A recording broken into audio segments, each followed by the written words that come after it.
Sri Sachidananda Sadguru Sainath Maharaj Ki Jai.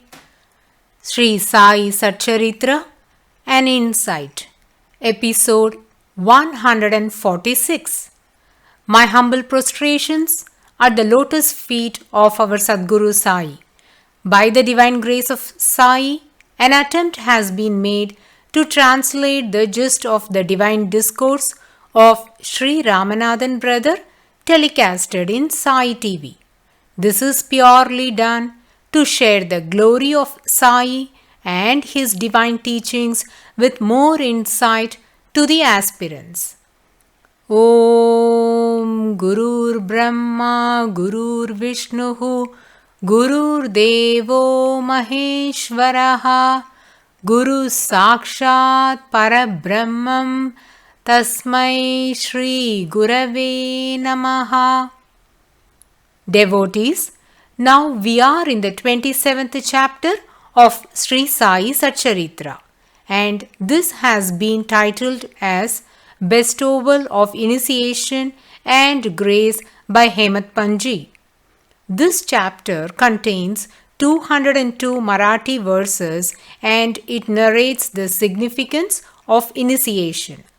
The moment we hear the word initiation or Diksha, we might wonder what methods were used by Sri Sai to bestow initiation to his devotees. Listeners, Sri Sai Maharaj's ways are always unfathomable. Sometimes Baba initiated his devotees at his darbar even amid wit and humor. The person who received the blessing may not even realize it. This is the greatness of Sri Sai Maharaj, says Hemadpanji. Initiation need not be always in the form of chanting a mantra into the ears of the disciples or devotees by the Guru. Even when a devotee was blessed to progress in his spiritual path, that blessing may also be considered as initiation.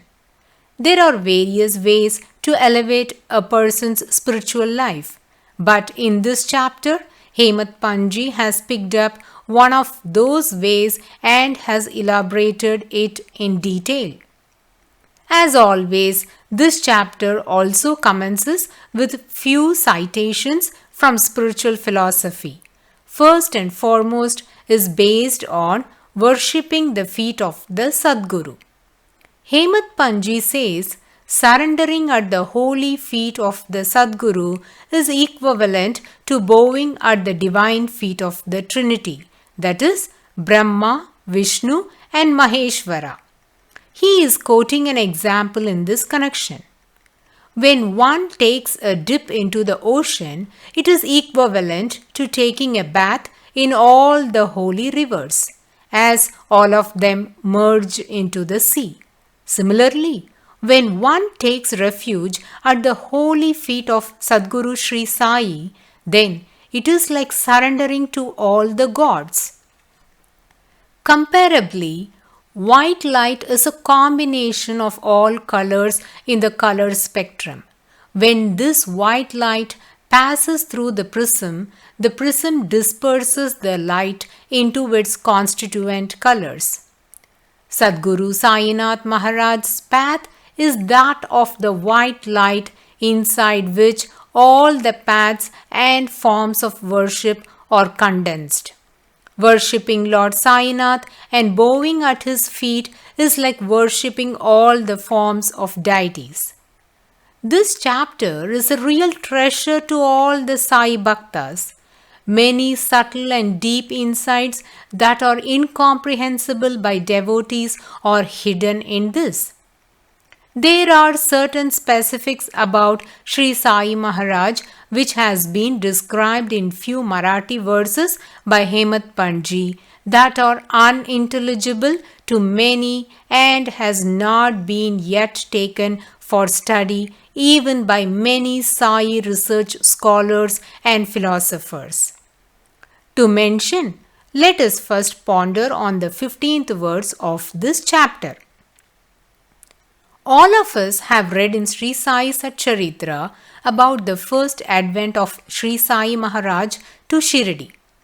Sri Sai first came from Dhupkhed along with Chand Patil and the marriage party to Shirdi in a Tonga and alighted at the Kandoba Mandir, where he was welcomed as Ya Sai by Mahalsapati ji and stayed in Dwarakamai until his Mahasamadhi. At the same time, in Sri Sai Satcharitra, it is stated that Sri Sai Maharaj was seen as a young lad of 16 seated under the neem tree in Shirdi.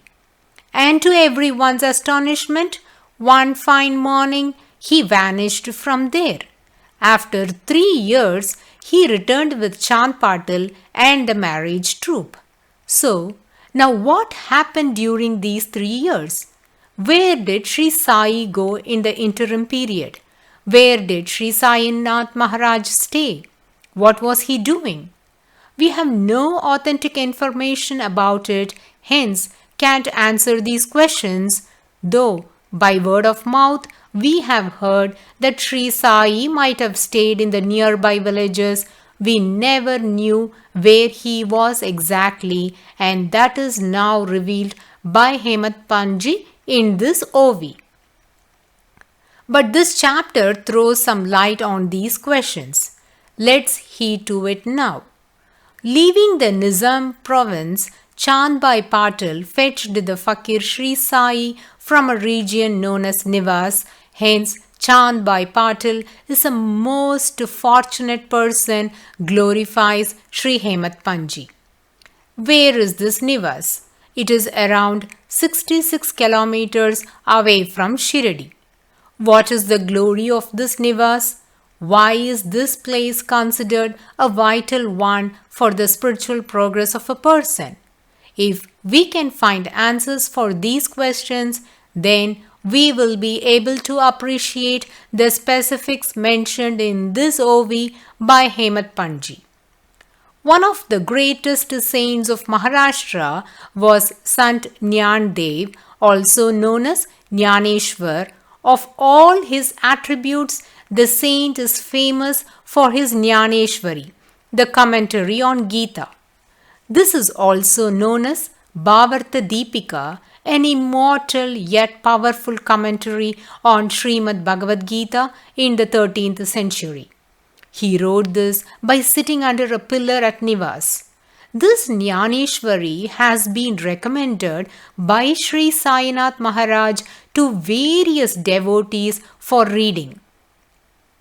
Getting back to the original thread, Sri Sai Baba, after leaving Shirdi, has gone to Nivas and sat exactly under the same pillar where the legend Jnaneshwar wrote his great work Jnaneshwari. Sri Sai Maharaj stayed in this place for some time, approximately a period of 2 months, says Hemat Panji. This is one of the enigmas that is unrevealed in any of the Sai literatures. What is more to know about Nivas? A famous temple dedicated to Lord Mohini Raj and Sri Mahalasa is situated at Nivas on the banks of the river Pravara. This temple is known as Karavireshwar Mandir. Devotees might be curious to know about the deity Mohini Raj. This is none other than a form of Lord Vishnu. In this connection, let me quickly give you a glimpse of Samudra Manthan, that is, the story related to churning of the ocean.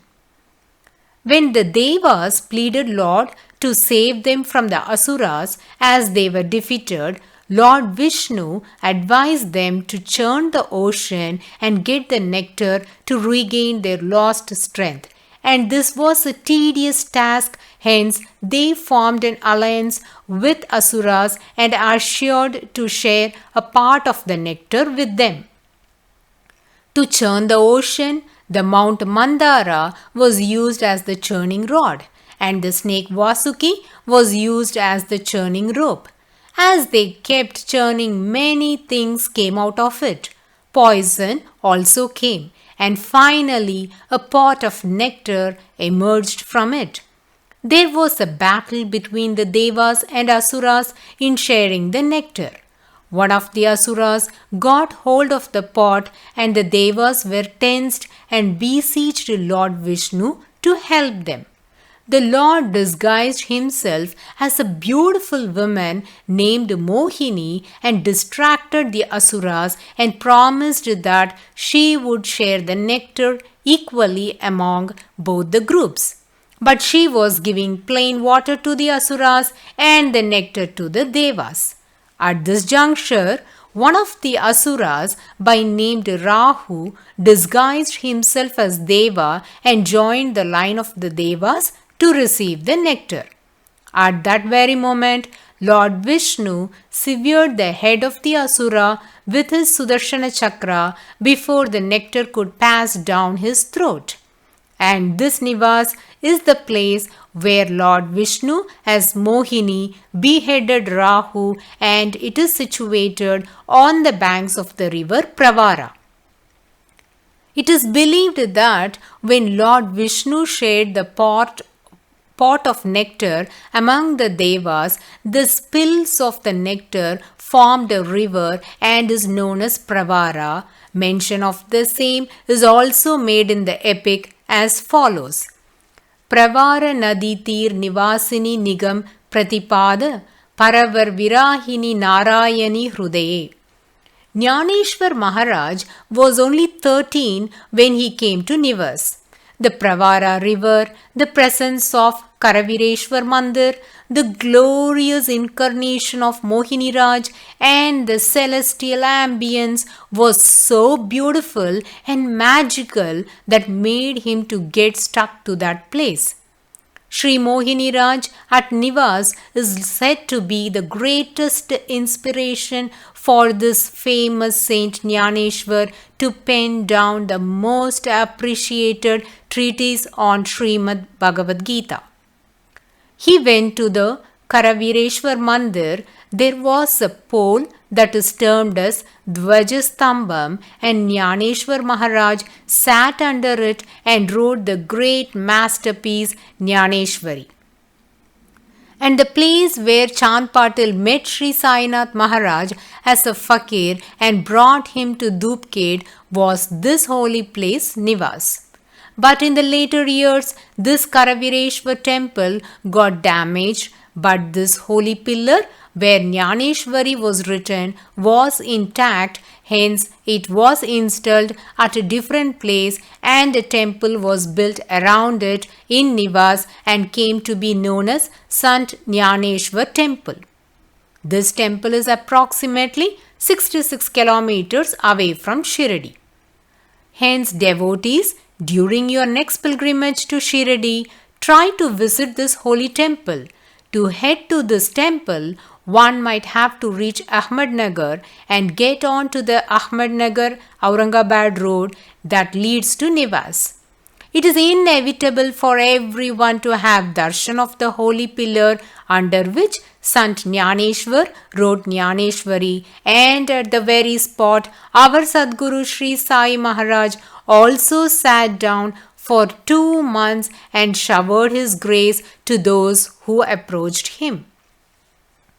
Now, Sri Hemat Panji continues his narration by writing in detail on the various methods adopted by Sri Sai Maharaj in bestowing initiation to his devotees.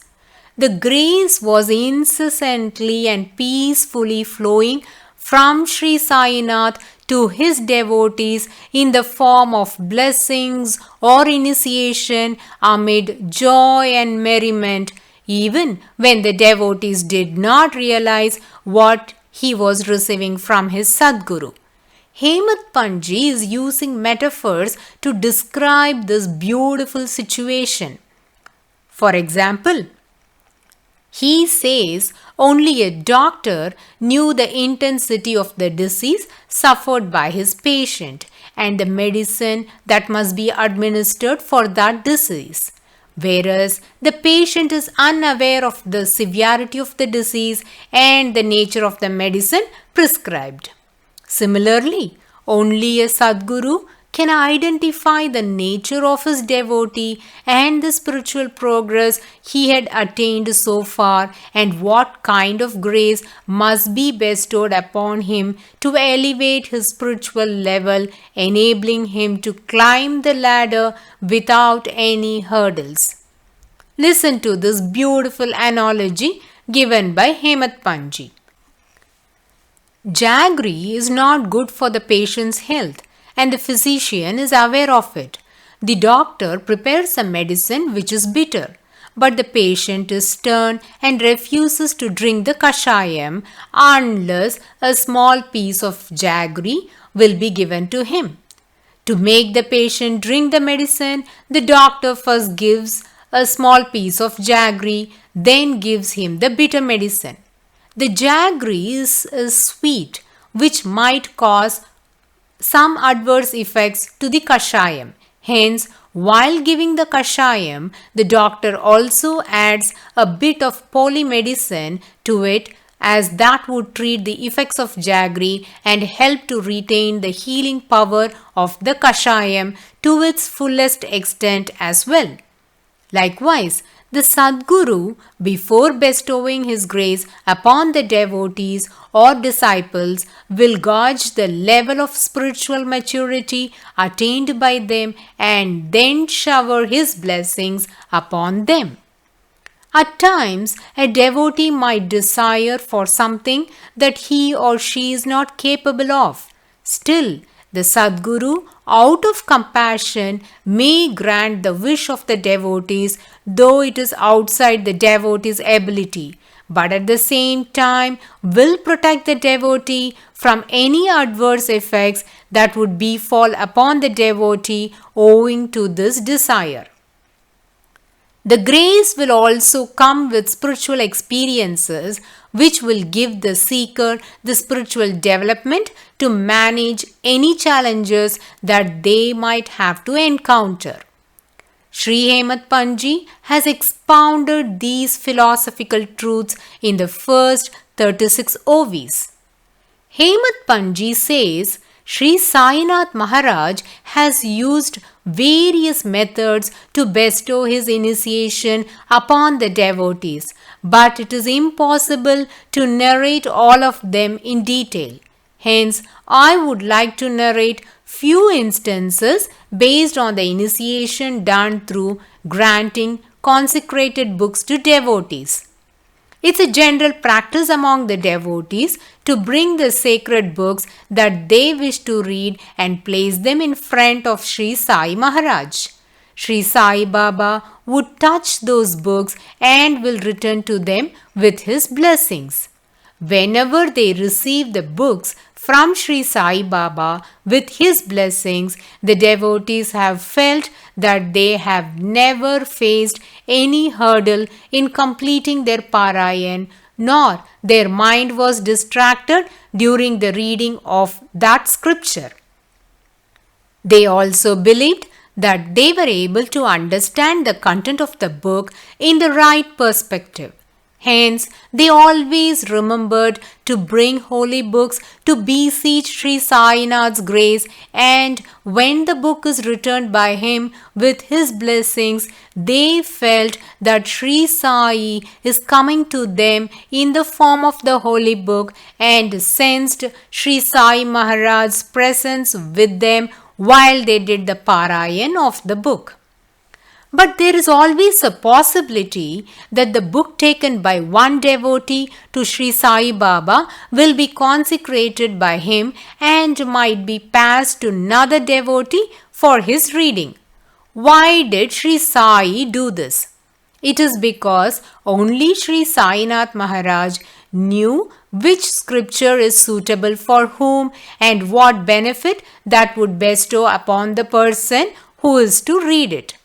In many occasions, the devotee might not get back the same book that he wants to read, because when he gives it for seeking Sri Sai Maharaj's grace, that book may be handed over by Sri Sai Baba to any other devotee present there at that point of time. Though Sri Sai Baba might interchange the books of the devotees, but it is done merely for the benefit of the devotee, and the book that is given to the devotee with blessings will be the best choice, as that would bestow enormous benefits to that devotee, says Hemat Pandji. The holy books were given to the devotees based on few criteria. Those are devotion towards God, mental stability, attitude of the person towards service, and their interest in reading the scripture. After analyzing all these standards, a book is granted to a devotee by Sri Sai Baba with blessings to read. Now, let us heed to a most enthralling Leela of Sri Sai Maharaj in connection to granting consecrated books, which was experienced by an ardent devotee by named M.V. Pradhan. He has authored a book titled Shirdi Sai Baba, a glimpse of spiritual personality, and this Leela was narrated by him in this literature. He says, once an astrologer came for Sri Sai Baba's darshan.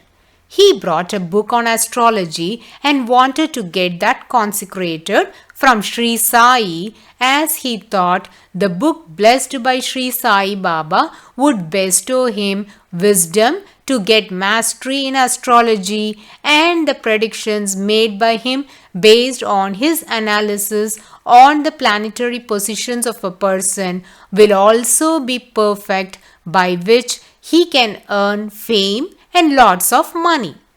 With these thoughts in mind, he placed the astrology book in the presence of Sri Sai Maharaj and was waiting to receive it with blessings. But to his utter surprise, Sri Sai Baba picked up that book and handed over it to Sri Babu Sahib Booty. We all are aware that Shriman Babu Sahib Booty is an ardent devotee of Sri Sai Baba. He was a wealthy person and was the one who constructed the Sri Sai Baba Samadhi Mandir. Booty was always interested in astrology, and this was one of his hobbies. But he never aimed to earn money or fame with his knowledge. As soon as Sri Sai gave the book to Booty, he flipped through few pages and had a glimpse of it. He liked it very much and could perceive the content well, as he had a good exposure of the subject. Now, this book made him an expert in astrology, and he used his proficiency in a very appropriate way. He collected the astrology chart of all the close devotees of Sri Sai Baba and wrote all of them in a notebook and analyzed it. He always carried that book with him. He could foresee the future of many with the knowledge gained from the astrology book blessed by Sri Sai Baba. Also, M.W. Pradhan had quoted an instance that underscores the proficiency of Booty in astrology. An election was to be conducted, and Booty's friend was one of the contestants. 6 people were competing for the post, and all of them were equally skilled and competent. They all were capable to win the election and were involved in the campaigning in full swing. Booty's friend approached him and asked if he could foretell his chances of winning the election. Booty took his friend's horoscope, made all the calculations, and said, "The poll will start at 8 a.m. and if the voting will complete before 8:30 a.m., then the chance of you winning the election is 0%, which means you will lose the election. Instead, if the polling will go up to 9 a.m., then the probability of you winning the election is 50%. If the voting stretches beyond 9:30 a.m., then you will be the winner of the poll," said Booty.